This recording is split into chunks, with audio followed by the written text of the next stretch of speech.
Palabra y vida.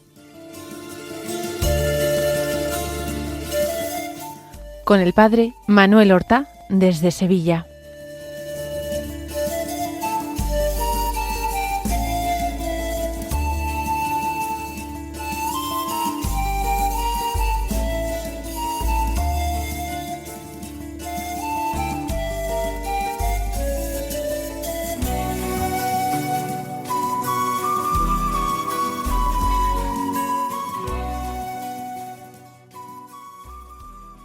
En el nombre del Padre, y del Hijo, y del Espíritu Santo.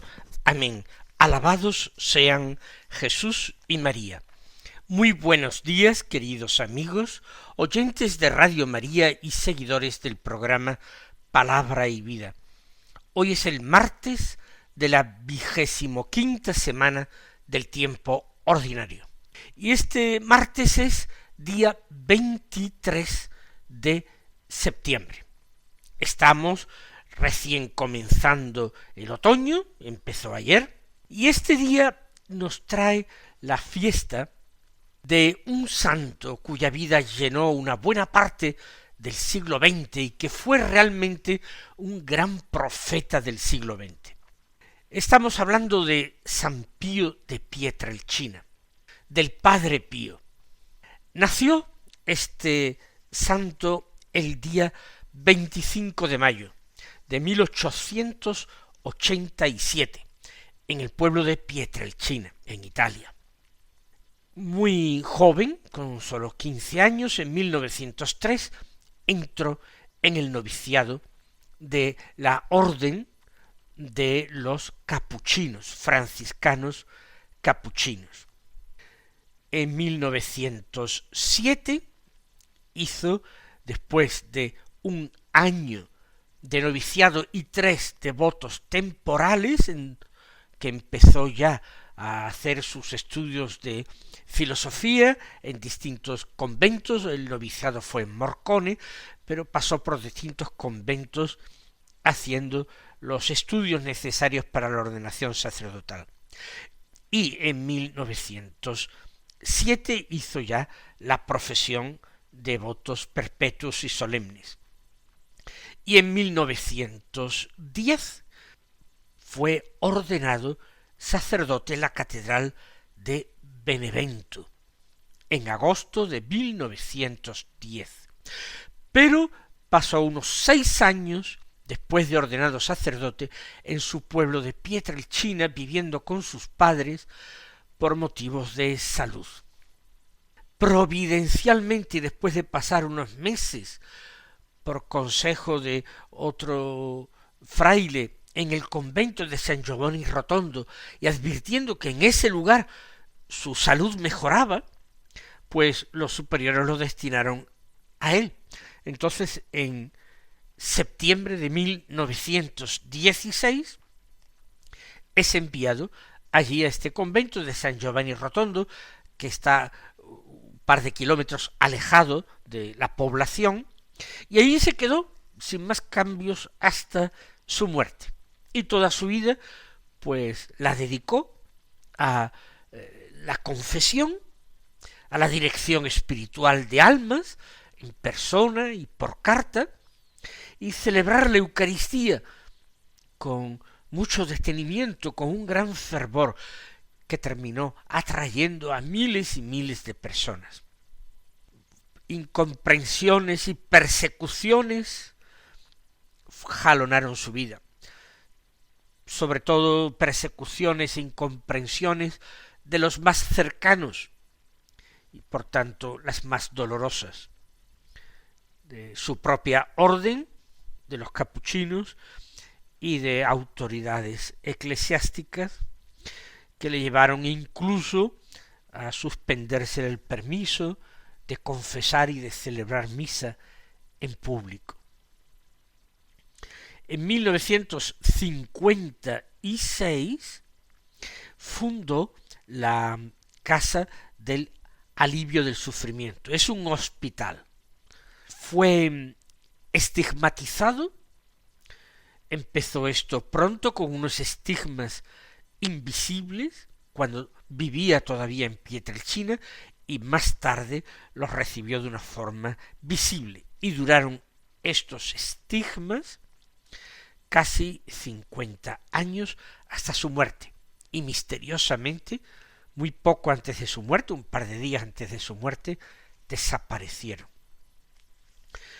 Él sobrellevó los dolores terribles de sus llagas, de las manos, de los pies, en el costado, incluso en el hombro, y vivió con humildad, en obediencia, aceptando incluso los castigos injustos de los que fue objeto.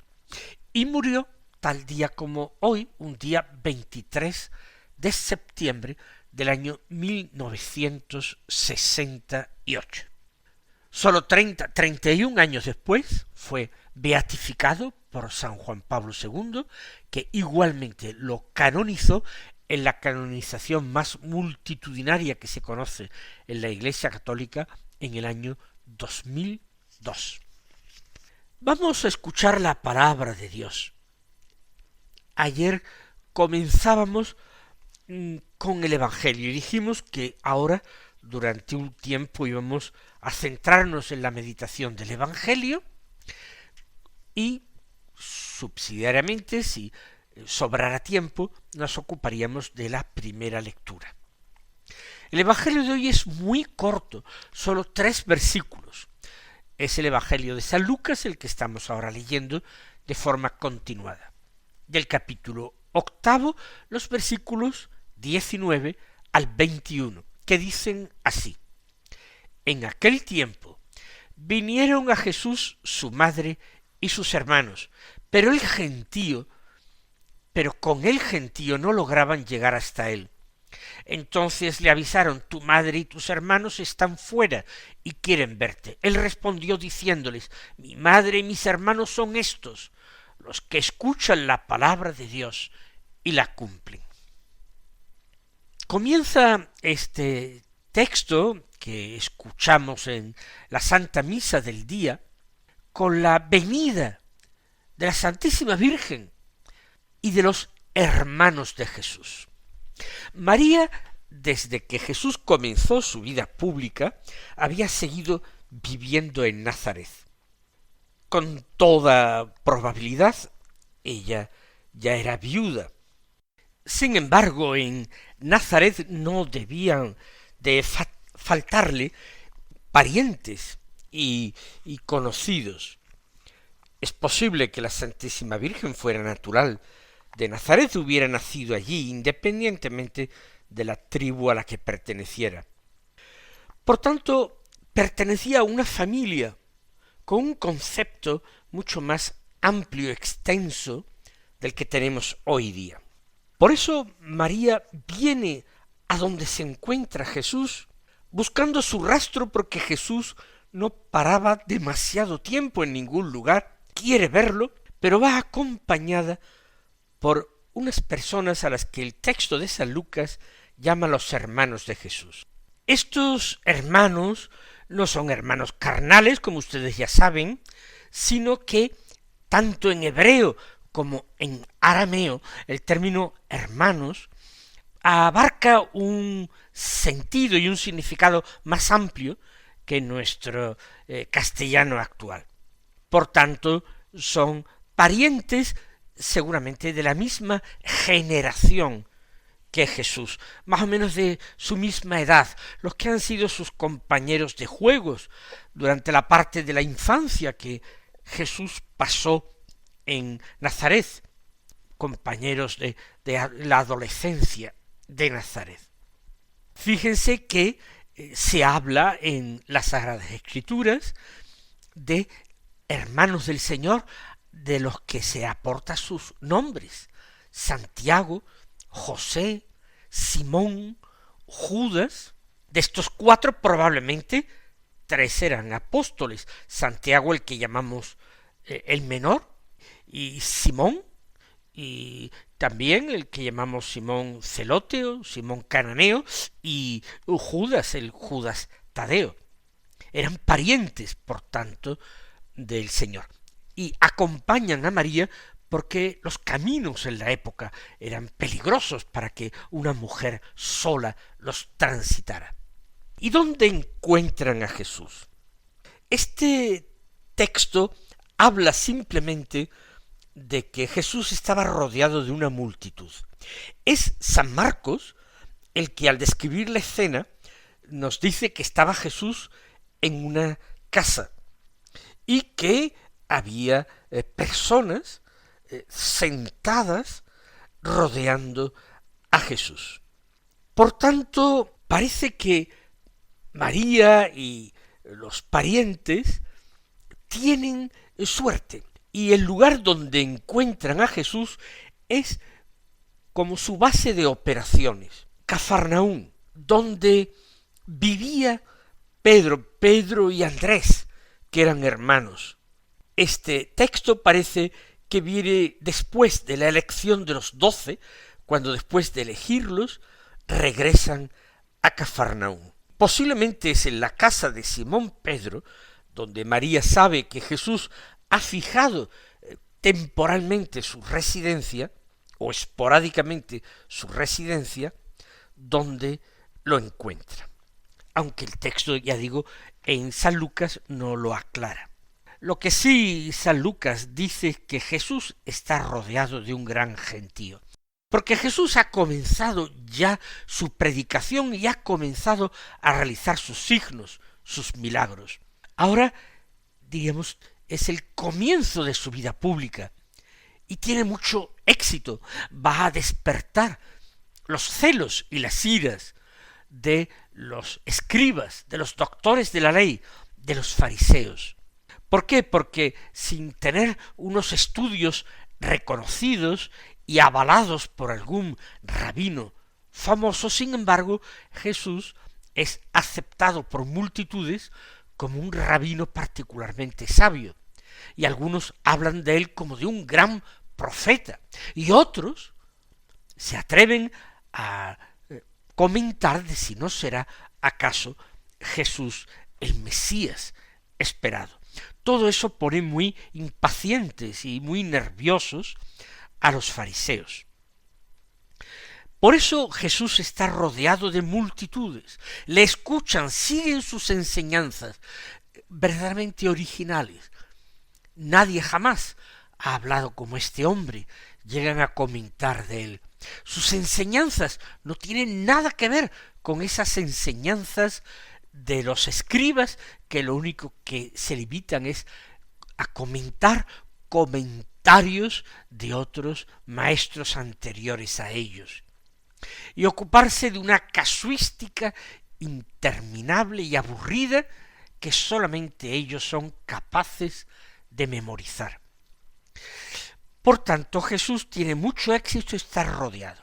Y como no lograban llegar hasta él, dice San Lucas, y si nos imaginamos a Jesús dentro de la casa, con mucha más facilidad nos lo imaginamos, entonces le pasan aviso.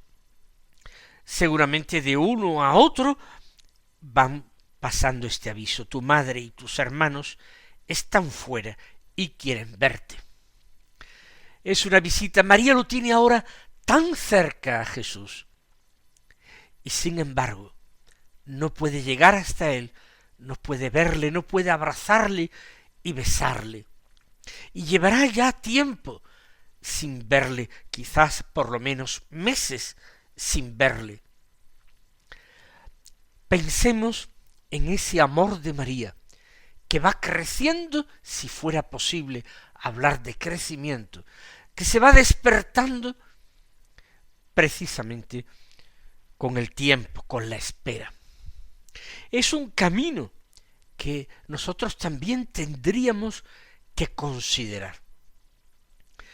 A veces el Señor no se nos muestra claramente, no nos consuela continuamente, porque quiere que lo busquemos con el mayor deseo, con el mayor empeño, siendo capaces de abandonar lo nuestro, nuestra comodidad, como María abandonó su aldea y su casa, para emprender la marcha a buscarlo, y después de todo el esfuerzo, pues descubrir que ni siquiera entonces somos capaces de gozarle, de disfrutarle, no de verle, y ni siquiera de oírle, y mucho menos de abrazarle. Pero así, con esa tardanza, el Señor nos va educando, nos va enseñando que es, en definitiva, un don y una gracia cuando Él quiere consolarnos, y que el discípulo tiene que aprender a vivir como María en la fe. Tiene que aprender a buscar sin descanso, pero sabiendo que el encuentro, que la escucha y que la visión es una gracia que concede el Señor cuando quiere y a quien quiere y durante el tiempo que quiere. Entonces podemos hacer lo que hizo la Santísima Virgen, pedir a alguno de los oyentes que se lo dijera a otro, y a otro más al interior, y otro más cercano a Jesús, hasta que Jesús llegara a enterarse de que ella estaba allí y que esperaba con paciencia, sin queja. Sabía que Jesús estaba cumpliendo la misión a la que el Padre le había destinado, la misión por la que él había venido al mundo y se había convertido en su hijo y había nacido de ella. Por tanto, no hay asomo de impaciencia en María. Pero eso sí, decidle que estoy aquí, que ha venido su madre, que es la que más le ama. Él ya sabrá lo que tiene que hacer. Quizás piense que es más importante en ese momento terminar su enseñanza, su predicación, y no abandonar a la multitud que le escucha, simplemente por el gozo de volver a abrazar a su madre. Lo que Jesús decida estará bien decidido, y María se remite totalmente a las manos y al querer libre de su Hijo. Eso es admirable. Pero ¿nosotros actuamos así en nuestra vida?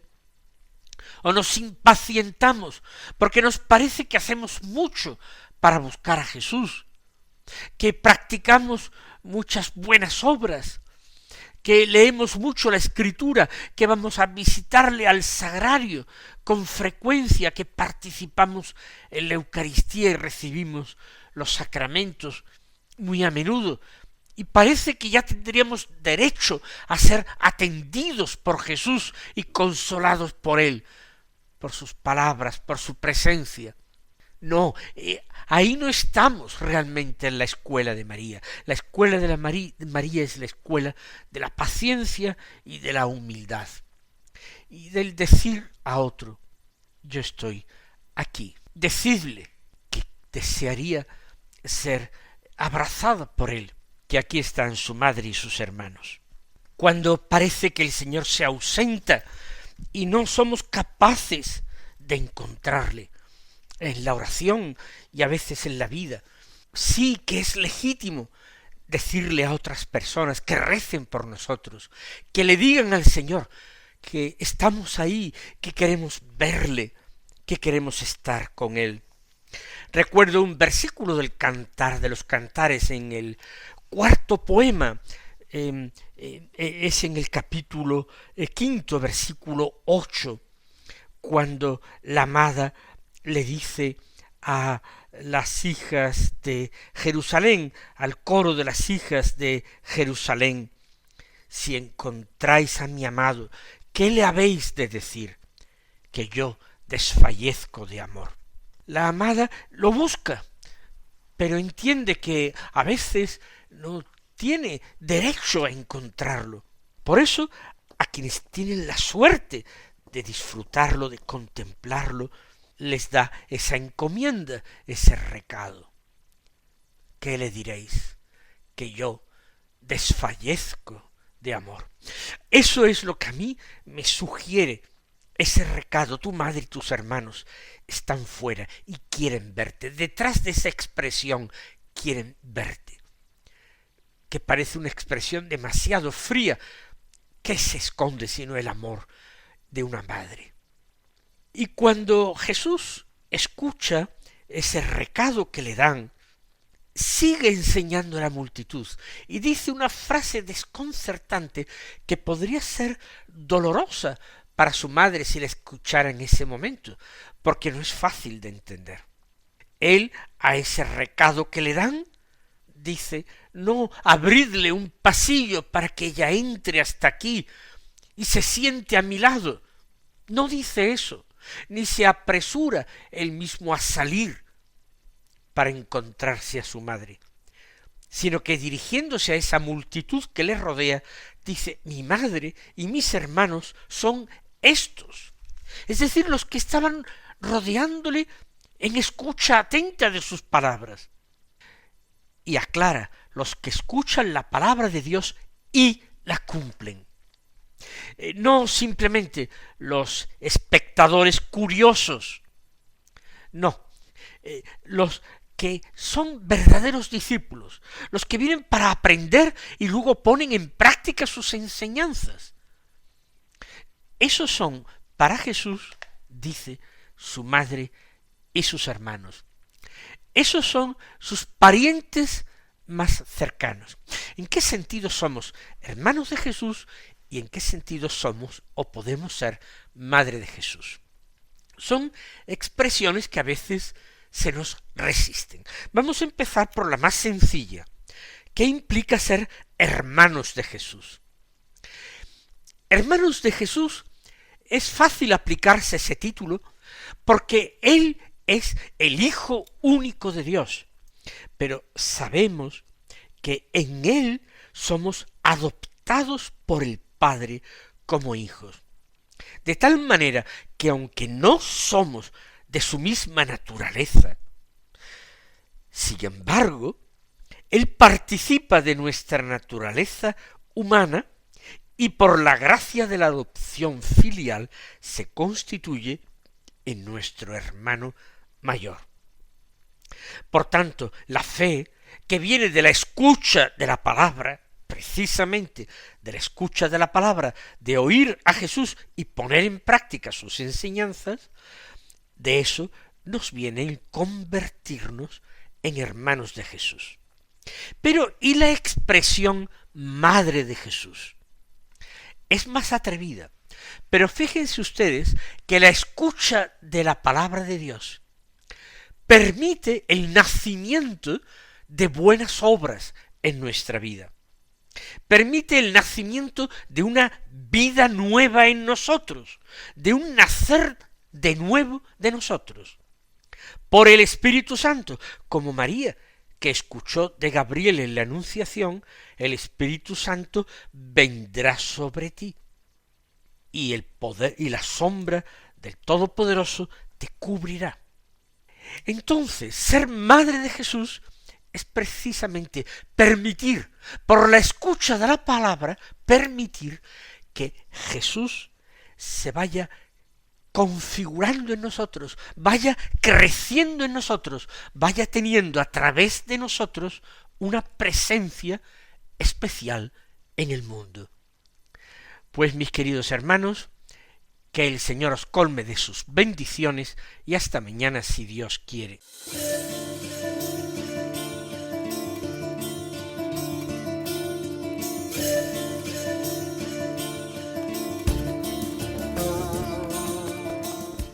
Han escuchado en Radio María Palabra y Vida,